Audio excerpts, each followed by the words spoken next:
Amigos, ¿qué tal estáis? Bienvenidos. Mi nombre es Juan Carlos, como ya sabéis, y soy el autor del libro Mente Ecologista, el que estáis viendo aquí. Vamos a seguir trabajando con los principios de Mente Ecologista. Pero antes de nada, recuerda, suscríbete, activa también la campanita desde YouTube, dale a seguir y a me gusta si me estás viendo desde Instagram y Facebook, respectivamente. Y bueno, pues vamos a continuar. Mira, hoy tenemos un contenido muy especial y te recomiendo que te quedes hasta el final, ¿vale? Para aprender sobre todo esto. Mira, lo primerísimo de todo, ¿sabéis qué es la contaminación radiactiva? O vamos a empezar, ¿no? En plan de, ¿sabéis qué es la radioactividad? Bueno, dejádmelo aquí, me lo podéis dejar justamente aquí en los comentarios, escribirlo, ¿vale? Lo tenéis justamente para eso, ¿vale? Para que interactuéis directamente, cara a cara conmigo. No hay ningún problema. Bueno, vamos a empezar antes de todo, ¿vale? Paso por paso. Mira, la radiactividad es un fenómeno natural por el cual ciertos elementos químicos de la tabla periódica, que seguramente conoceréis, acaban descomponiéndose en otros elementos más pequeños. Y esto es física nuclear, ¿vale? No tiene mayor misterio. Como sabéis, yo soy físico y, bueno, pues este tema evidentemente lo conozco más que de sobra. Mira, si vosotros conocéis la tabla periódica, sabréis que tenemos elementos muy pequeños, vamos a decir, por ejemplo, el hidrógeno, el boro, el helio, el sodio, el berilio, el oxígeno, que digamos que en su configuración electrónica, al tener poquitos protones en el núcleo y pocos orbitales que mantener, eléctricamente es una configuración electrónica muy estable, con lo cual es muy complicado o casi imposible destrozar ese tipo de configuración. Sin embargo, conforme nos vamos moviendo en la tabla periódica hacia abajo, justamente en las últimas filas, e incluso los lantánidos y los actínidos, que son esas dos filas que siempre se ponen aparte, también se llaman las tierras raras, son elementos que tienen un tamaño muy grande, ¿vale? Tienen una configuración, vamos a decir, bien grande, tienen muchísimos protones, tienen muchísimos electrones, como consecuencia muchos orbitales, y varios protones en el núcleo. Esa configuración, vamos a decir, en lugar de decir que tienen varios protones, para que vosotros lo entendáis mejor, tienen muchos protones y muchos electrones. Esa configuración, a lo largo del tiempo, no es estable, sino que poco a poco se va rompiendo, ¿vale? Y como se va rompiendo, como esos átomos se van rompiendo, van tomando configuraciones electrónicas de otras sustancias, es decir, otros átomos que son más pequeños. ¿Por qué? Porque eso le da estabilidad. Y al darle mayor estabilidad, tienen mayor periodo de vida en esa forma, en ese estado. Por esa razón, los elementos más pequeños son más estables. Y los elementos muchísimo más grandes, que son los que están en la última fila, y más hacia la derecha, son los más inestables, excepto los gases nobles. Bueno, entonces, ¿qué es lo que ocurre? El ser humano ha utilizado ciertos elementos, ¿vale? Como por ejemplo el plutonio o el uranio, ¿no? Que seguramente no, pues los conoceréis a la perfección, con el objeto de realizar una fisión nuclear en esos enlaces. Recordemos que aquí ya no estamos hablando no solamente de átomos, ¿no? Sino incluso de moléculas en sí, ¿vale? Con el objeto de obtener energía. Ese es el proceso que utilizan las centrales nucleares, que son centrales de fisión. Fisión significa romper, ruptura, ¿vale? Y es una forma para obtener energía, que por ejemplo en comparación con las centrales térmicas, pues muchísimo más preferible, ¿no? ¿Por qué? Bueno, pues porque produce muchísima mayor cantidad a un precio bastante más bajo, muy competitivo, ¿vale? En el mercado, podríamos decir, Y lo más importante, ¿cómo se llama este libro? Se llama Mente Ecologista, ¿verdad? ¿Qué es lo que enseñamos aquí? ¿Cómo cuidar el medio ambiente? ¿Cómo preservar y conservar el medio ambiente? Para nuestro bien, no para la naturaleza en sí. Entonces, este tipo de proceso nuclear nos permite obtener muchísima más cantidad de energía a precios muchísimo más bajos. Y lo más importante, ¿vale? Es que no estamos emitiendo esa contaminación a la atmósfera consecuencia de la combustión. Como estamos hablando, por ejemplo, de las centrales térmicas de carbón o de petróleo o de gas natural, ¿vale? Aunque existen muchísimas otras más. Eso es una idea, o sea, un concepto, ¿vale? Que, bueno, pues que prometió muchísimo en su época con el objeto de reducir la huella ambiental provocada por las centrales térmicas. Recordemos que en una reacción de combustión, si el combustible está hecho de carbono, por ejemplo la leña, el resultado va a ser un conjunto de sustancias donde el carbono más el oxígeno como comburente son los que se combinan para producir el dióxido de carbono. Si en una reacción de combustión generamos dióxido de carbono, es porque previamente el combustible está hecho de carbono. Si en una reacción de combustión, por ejemplo, tenemos dióxido de nitrógeno, es porque el combustible está hecho de nitrógeno. Y de hecho, ese gas es muchísimo más tóxico que el carbono, que el dióxido de carbono, quiero decir. Pero la radiactividad y las centrales nucleares no tienen, vamos a decir, un precio cero, ¿no? Un precio nulo, sino que tienen un precio importante. Y estamos hablando en este caso de la contaminación radiactiva. Es justo aquí donde lo que es la radiactividad de la física nuclear con la explotación como una forma de energía con la contaminación radiactiva, ¿vale? Para todos aquellos que ya tengáis mente ecologista, estamos en la página 55. Y para los que no lo tengáis, pues os voy a dejar el enlace de mente ecologista justamente aquí debajo. No tenéis que hacer otra cosa más que pulsar en el enlace y seguir los pasos. El proceso es súper sencillo, no os tenéis que preocupar. Y aparte de eso, yo os envío el libro, os lo envío precisamente a la mismísima puerta de vuestra casa. No tenéis ni que moveros ni nada. O sea que fijaos qué fácil es. Entonces, a lo que íbamos. Cuando una central nuclear está o bien en actividad o bien de manera inactiva, siempre necesita unos protocolos de seguridad muy estrictos. Es decir, las centrales nucleares tienen que ser constantemente vigiladas. Y ahora vais a entender el porqué.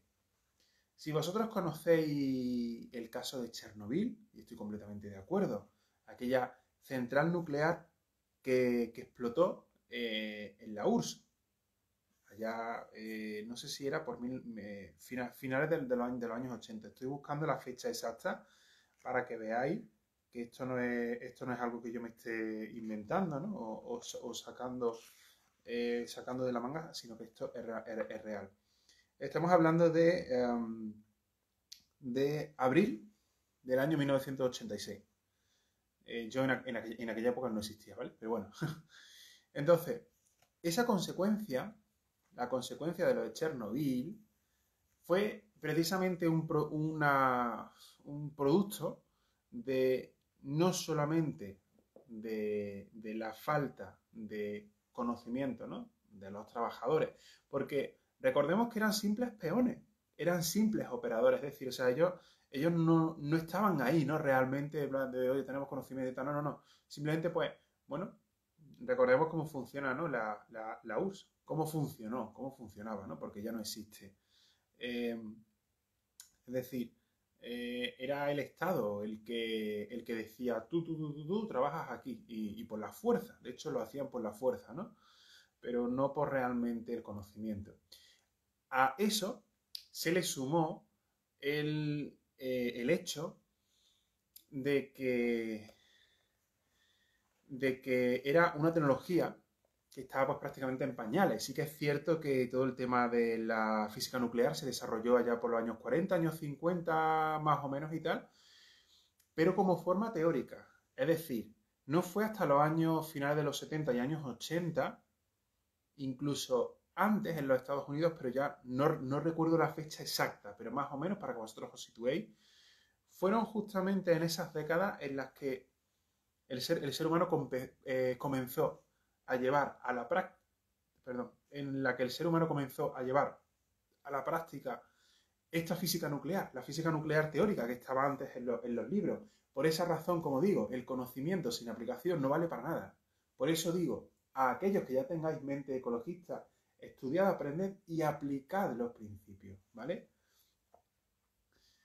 Con lo que, pues, dada la falta de conocimiento de los peones, más la retrasada tecnología, porque o sea, no tenían la tecnología, ni el control, ni la seguridad, ni los sistemas de vigilancia, ni nada, incluso ni la ingeniería de materiales que tenemos hoy en día. Es decir, estaba muchísimo más atrasado. Consecuencia de ello, bueno, pues en una serie de pruebas, porque en las centrales nucleares, y esto os lo voy a contar, en las centrales nucleares cada X tiempo se someten a una serie de pruebas, digamos, para asegurarse de que, bueno, pues de que todo que está funcionando a la perfección, ¿no? Que no hay ningún problema, que no hay nada, perfecto. Pero por lo que se ve, pues por falta de conocimiento volvemos a decir lo mismo, por eso es muy importante estudiar y aprender libros, ¿vale? Que te aportan el conocimiento real, el conocimiento que necesitas. O sea, bueno, y mediante ese proceso, en uno de los protocolos de seguridad, y fue allá por abril del año 86, pues seguramente pues, se saltaron algunos de los procesos esenciales. Es decir, seguramente pues quisieron hacer, no sé, algún tipo de barbaridad, ya sabéis, ¿no? En plan de movidas de los comunistas. Y eso hizo que la temperatura del núcleo subiera, y aquello, pues en lugar de fisionar, de romper, se fusionó con U. El proceso de fusión nuclear es justamente el proceso contrario del proceso de fisión. Fisión significa romper, fusión significa unir. Y a nivel de física, según la física nuclear, es justamente el proceso que hace el Sol, nuestra estrella. Nuestra estrella constantemente está realizando un proceso de fusión nuclear. Está uniendo átomos más pequeños de hidrógeno para producir átomos más grandes, helio, entre otros, ¿vale? Entre otros más y tal. Bueno, pues dado que se produjo ese desastre, todos los restos de ese combustible más las altas temperaturas que alcanzaron hizo que la cámara, todos los metales, las piezas de construcción, todo eso pues se fundiera, porque a esas elevadísimas temperaturas no podían otra cosa que hacer más que fundirse. Pero esto no es todo. Es decir, aquí viene lo realmente gordo, lo realmente, digamos, importante. Voy a buscar otra vez la fuente. Vamos a ver.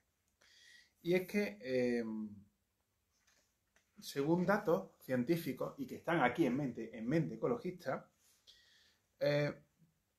dada esa situación, más de 350.000 personas tuvieron que ser evacuadas. Y muy lejos, ¿vale? Es decir, eso, digamos, a nivel de daños humanos. Eso es lo primero. Pero ahora aquí viene lo segundo. La contaminación radiactiva, como os he explicado antes, es la consecuencia de emitir radioisótopos, en este caso, como consecuencia de una actividad humana, al medio ambiente y que el medio ambiente no lo pueda procesar. ¿Y qué es lo peor de todo? Pues el periodo de semidesintegración. Es decir, hay una serie de variables y de ecuaciones en la física nuclear que explican precisamente cómo se descompone una sustancia radiactiva desde su inicio. Como el caso, por ejemplo, del carbono, y seguramente habéis escuchado las pruebas del carbono 14 o la datación por el carbono 14, en el momento en el que una sustancia empieza a descomponerse, esa descomposición no es una descomposición lineal, sino que es más bien como si fuera una curva así, decreciente, ¿vale? Con una hipotenusa, es decir, que para que se descomponga durante los primeros años, la descomposición ¡bum!, es muy rápida, pero poco a poco esa pendiente se va haciendo cada vez más horizontal, más horizontal. Entonces, para su descomposición total, necesitan muchísimos años. Y vamos a explicar dos casos. El primero, el carbono. Hablamos de que, bueno, pues todos conocemos al carbono. El carbono que nosotros conocemos es el carbono 12. Pero en la naturaleza existen alteraciones. Es decir, existe el carbono 12, el carbono 13 y el carbono 14. El carbono 14 es el que utilizan los arqueólogos mediante la física nuclear para datar de una manera aproximada la fecha en la que se encuentran, por ejemplo, ciertos huesos humanos o huesos de animales o, por ejemplo, de plantas y tal. ¿Por qué? Porque en función de lo que se haya descompuesto ese cadáver o ese cuerpo inerte, se puede medir mediante la física nuclear cuánto debería tener al 100%, cuánto se ha descompuesto acorde a las medidas, como consecuencia, cuánto tiempo tarda en descomponerse al 100%. Y el periodo de desintegración al completo del carbono 14, aproximadamente, ¿vale? Porque esto no es exacto, son entre 10.000 a 12.000 años, aproximadamente, ¿vale? De entre 10.000 a 12.000. Pero luego hay otra sustancia, por ejemplo, el plutonio, ¿vale? Donde estamos hablando de fechas muchísimo más grandes. Y volvemos de nuevo al libro para que veáis que esto es ciencia, ¿vale? Que yo no me estoy inventando aquí nada, absolutamente nada. Estamos hablando de un periodo de como 25.000, 27.000, vamos a poner 30.000 años. Es decir, ¿qué significa esto? Para que vosotros lo comprendáis. 30.000 años es lo que necesita. 25.000 a 30.000 años. Vamos a poner 30.000 años porque es más fácil de entender, ¿vale? 30.000 años es lo que necesita el punto exacto donde se localiza la central nuclear de Chernobyl, más un radio alrededor, como si fuera una circunferencia, para que todos los desechos radiactivos de esa zona y de alrededor que explotaron como consecuencia de la fusión nuclear estén 100% descompuestos. Y entonces de esa manera no solamente la naturaleza pueda recuperar esa zona, sino también el ser humano pueda volver allí. Entre 25 a 30.000 años, ¿verdad? Pues eso es la contaminación radiactiva. Así de simple, señores. Entonces, como formas de radioactividad, y esto, bueno, es también algo bastante interesante y tal, la radioactividad no es solamente consecuencia de la actividad humana, es decir, también existe contaminación natural, siempre, ¿vale? Cuando, por ejemplo, una persona muere o un ser vivo muere y tal, el carbono que mantenía en su composición o que absorbía, como hacen, por ejemplo, las plantas, empiezan a soltarla, ¿vale? La devuelven al entorno natural. Y de esa devolución, nosotros podemos datar de manera aproximada cuántos años tenía ese cuerpo en base precisamente a la datación del isótopo del carbono 14. Así que, bueno, pues nada más, señores, hasta aquí dejamos este directo. Si tú también eres un apasionado de la ciencia, te encanta el medio ambiente y también, bueno, pues eres como yo, ¿no? Que coges un libro de ciencia y venga a estudiar una y otra y otra y otra y otra y no paras, y sigue, venga, ta. Si realmente tú eres como yo y tal, pues te voy a dejar el enlace de Mente Ecologista. Te lo voy a dejar justamente aquí debajo. Es súper sencillo, solamente tienes que clicar en ese enlace, ¿vale? Y seguir los pasos. Muy sencillo. Y por supuesto, muchas gracias a todas aquellas personas que ya habéis adquirido Mente Ecologista. Muchas gracias porque sé que lo estáis estudiando, aplicando,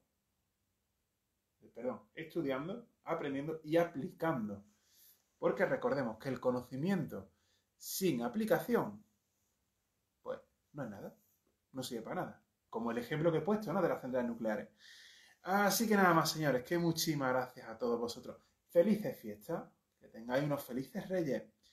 Y recordad que podéis pedirle a los reyes Mente Ecologista como un regalo que marcará en 2022 la diferencia entre un antes y un después con nuestra relación con el medio ambiente.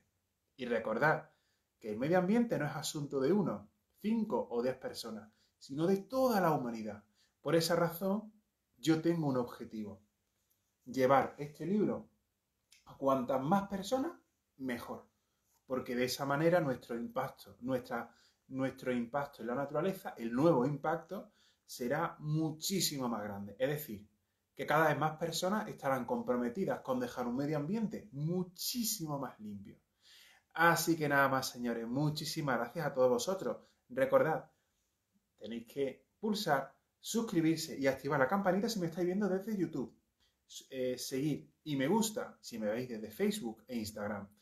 Y que nada más, señores, que gracias a todos vosotros, gracias a los estudiantes, gracias a los que confiáis en Mente Ecologista y gracias a las futuras personas que sé que van a venir a adquirir Mente Ecologista. No es por adquirirlo, sino porque son personas que están realmente comprometidas. Y si tú quieres dejar un medio ambiente más limpio, ya no solamente para ti, incluso piensa también en tus hijos. Si tú quieres dejar un ambiente muchísimo más limpio para tus hijos, Mente Ecologista. Aplícalo, en serio, aplícalo. Funciona, funciona. Esto realmente funciona, ¿vale? Con lo que, señores, muchísimas gracias a todos vosotros, un enorme abrazo y nos vemos en el próximo vídeo. Adiós.